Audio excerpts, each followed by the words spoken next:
Today is a big day, guys. I have officially owned the Jeep Gladiator for 6 months. Today, I'm gonna tell you guys all the things that I love about the Jeep, and maybe there's one or two things that I don't like about the Jeep, but anyways, welcome back to the channel. Welcome back to another episode of Exotic Agent, boys. Link in the description below. Make sure you buy a t-shirt. Okay, let's go. But today, the Jeep wants to light off fireworks, and what I mean by that is we are doing a cold startup of a 2021 Jeep Gladiator. Let's go, boys, let's go. Oh, yeah. Let it sing. Oh, yeah, I love it. All right, my door is locked. Please unlock. Let me in, because I gotta smell the new interior. You know that it's a good day when it smells like gas inside the Jeep. That means that we are burning rich, boys. Oh my gosh. It smells like burnt gas with a hint of new rubber. But that's right, guys, I've owned the Jeep for 6 months officially, and I am absolutely in love with the Jeep Gladiator. I've had other Jeeps before, however, I have never had a Jeep with parts on it. Now, I'm gonna get into this a little bit later in this video, but this is a review on a highly modified Jeep Gladiator, not a stock Jeep Gladiator. So I just want a full disclosure so that all of you guys know that if you're buying a stock Jeep Gladiator, it's going to be disappointing in my opinion because you have to put parts on it. So when you buy a base Jeep Gladiator, even if it's a Rubicon, be prepared to spend a lot of money. I'm not actually gonna tell you guys how much I put into this Jeep, but maybe I will. Let me know in the comments below if you guys wanna know how much I put into the Jeep Gladiator. I'm not sure I wanna fully disclose it all because there's a lot of people watching who might get mad at me. On a side note, look at all of the construction that's going on here in South Scottsdale. They are building basically a new mall, which is absolutely crazy because, well, this is right by my house, and you know what that means. If they're building a mall, that means my property value goes out of the roof. Oh yeah, boys, we're winning. And with that being said, I have an H1 right out my window. Let's see if I can get it in here. H1, boys, right there. Oh yeah, that thing is sexy. It's actually the Army, so let's not cause any troubles. Oh yeah, there she goes, fighting wars in the mountains.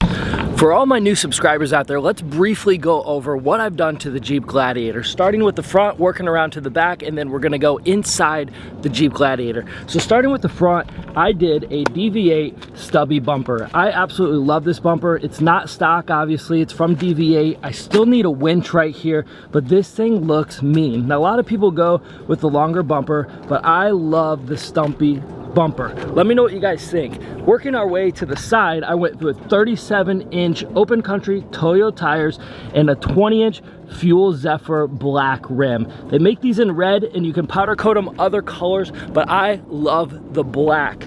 I also went with a 3-inch lift and Falcon shocks back there. Those are top of the line shocks. I love Falcon, so I went with the piggybacks. They're adjustable. I personally don't know the difference when I adjust them, but maybe some of you guys out there like those. Now coming over to the side of the Jeep, we have the Infab side steps. Now these are great if you're not doing some heavy rock crawling because these dip really low, and as you can see, the ground clearance, well, it's not in your favor. So those are amazing. I love those. I use them every time because of the lift and because of the high tires. Now coming back here to the back is my favorite part, which is the Borla Attack exhaust. Now these dual tip exhausts, they come out on both sides, which I absolutely love.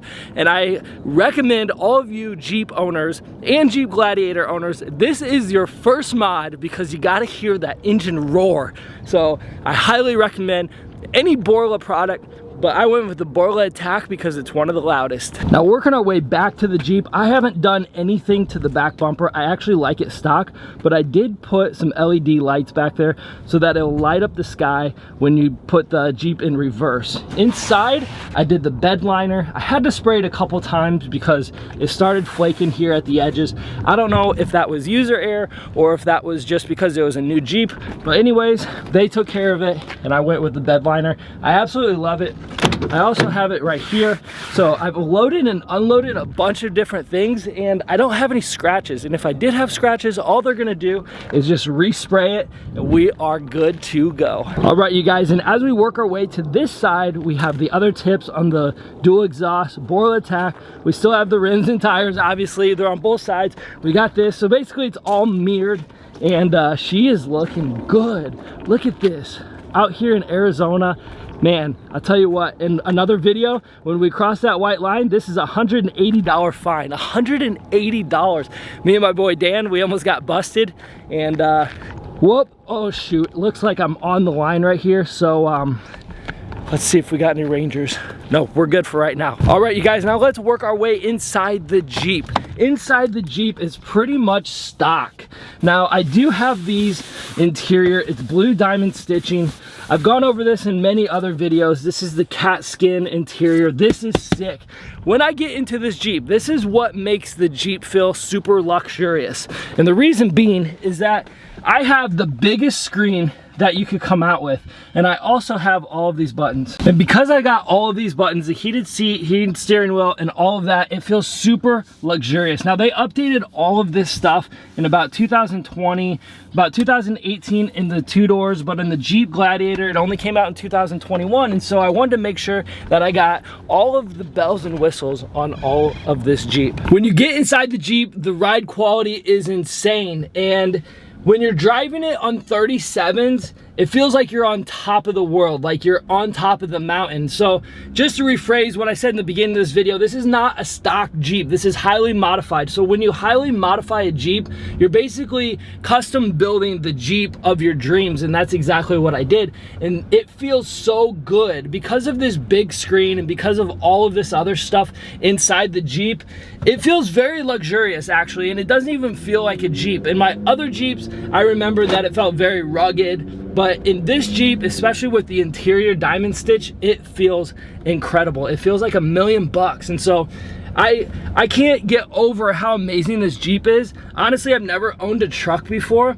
This is my first truck that I've ever owned. And truly, I wouldn't even call it a truck because sometimes I forget that I even have a bed. But I would truly call it a Jeep, because it is a Jeep, it just has a truck bed. And you know, after driving this thing, you can feel the wheel extended and you can feel the exhaust pushing out the back, but you can barely hear it inside the cabin, which at SEMA, the guys from Borla, they told me that that was engineered specifically for the Jeep Gladiator because they wanted you to hear the exhaust outside of the Jeep, but not in the cabin. So great job, boys. That was a job well done. Now, focusing more on the driving experience, the steering wheel moves just as it should. It doesn't move any harder with bigger tires. The gauges are right on track. I have my screen here. It's very, very luxurious, believe it or not. And driving this thing is amazing. I let a couple other people drive it and they said that they love it just as much. Now, there's a lot of people out there who hate on the Jeep Gladiator because they didn't like it at first, but I bet you they truly have not driven this thing because it still holds its value as a Jeep, meaning that it is still a Jeep. It's a truck, but it's still a Jeep. And I challenge everybody who doesn't like the Jeep Gladiator to actually drive it, because I've never driven anything quite like this, because it has a truck bed and it's still powerful enough to go off-roading like a true Jeep. Now let's talk about some of the things that I plan on doing to complete this build. Now in the front here, as I've said many times, I need a winch right here. Also right here, I believe that I'm gonna put on a light bar, and that's gonna finish up the front. Also, with these headlights, I need to go HID headlights, because these stock tungsten lights, well, they suck. Now, a little hack that I have found is that when you go in here, you can change this tungsten light into an LED. I already ordered it and it's 60 bucks. So this entire front end is gonna be all LED with a winch, with a light bar, and then I might go black or I might go an accent color on that. Now, a lot of those mods are like 20 bucks here, 30 bucks there. So it really helps out the front of the Jeep to give it that mean look. If you're new to the Jeep community, you know that you already are gonna put in a lot of money into the Jeep Gladiator, but going a 3-inch lift, like I did right here, requires nothing to be done under here, unless you're absolutely going really hard on the rocks. But a 3-inch lift, right here, I haven't gone really hard off-roading, but I might run into some issues. I can see that I might have rubbed just a little bit right there. I might run into some issues, but I might not. So a lot of you guys lit me up on the comments in a different video, but we're gonna find out as I off-road this some more for you guys if I'm truly gonna hit. If I truly hit, I have two options. I have to change the fenders, or I have to get a bigger lift. Now, if I get a bigger lift, that means I have to do more work under there, which is gonna cost a lot more money. One other thing that I might do to the Jeep Gladiator is I might change out these taillights for Oracle taillights. I know a lot of you guys who are Jeep advocates either love or hate these taillights because they stick out. The Oracles kind of curve around a little bit like that. But other than that, these taillights work because they are HID when I reverse, and that's good enough for me. Now, as I've already gone over, the interior is pretty much done. Like I said, when I bought this Jeep, all of this was very, very luxurious because I went the bigger screen, the heated seats, the heated steering wheel, everything. Now, I'm done with this. This turned out really well. And that's about all you can do for the interior because the sound system, which I didn't mention earlier, is top notch. I actually have a sub in the back here. I won't pull it down, but it's right back there. The sound system is one of the best sound systems that I've ever heard in the Jeep before. Another small little aspect that I didn't ever point out is that I really like this hard floor mats. This right here is where water comes out. You can either pull that up or take the whole floor mat out, and you have a hole at the bottom of the Jeep in case you get water. So that is a plus. I didn't think I was actually gonna like the hard floor mats at first because it's not very luxurious, but after driving around and after washing them with just a rag, it actually is incredible that they thought about putting these hard floor mats in here as a stock Jeep so that you just take a rag to that and everything's gone. Now, some smaller things about the interior is that I love this media port because they put a USB, USB-C, and also an aux right there. And then if you work your way to the back of the Jeep, they also mimic that right here. So we've got USB, USB-C, and my favorite part, because it charges the laptop up, is that we have an actual outlet. I can't tell you how many times I've actually used this thing, and it's come in handy when my laptop was dying when I was editing videos for you guys. So that is an A+ for the Jeep Gladiator. I love that. And finally, you guys, I saved one thing that I don't like about the Jeep Gladiator that they can't truly help. Well, maybe they could because they came out with an electric version. The only thing that I do not like is the gas mileage. It is horrible. Now, I have 37-inch tires, so obviously it's worse than ever, but I get about 15 miles to the gallon, which isn't too terribly bad for a Jeep, but it is very, very small. So I think there's bigger trucks out there that get just as good gas mileage. I don't know why the Jeep just doesn't get it. It's only a V6.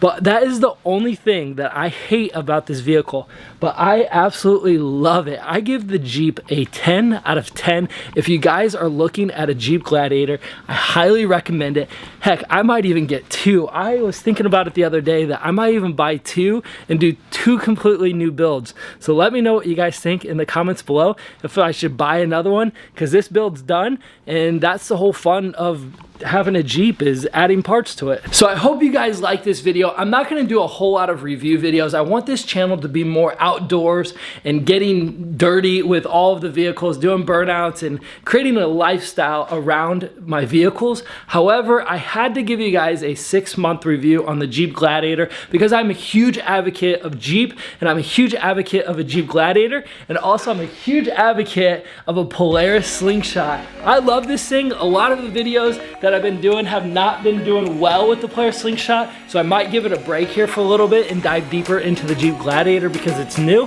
But I hope you guys liked this video. If you did, give it a thumbs up. Be sure to hit that like button. Until next time, I'll see you guys later.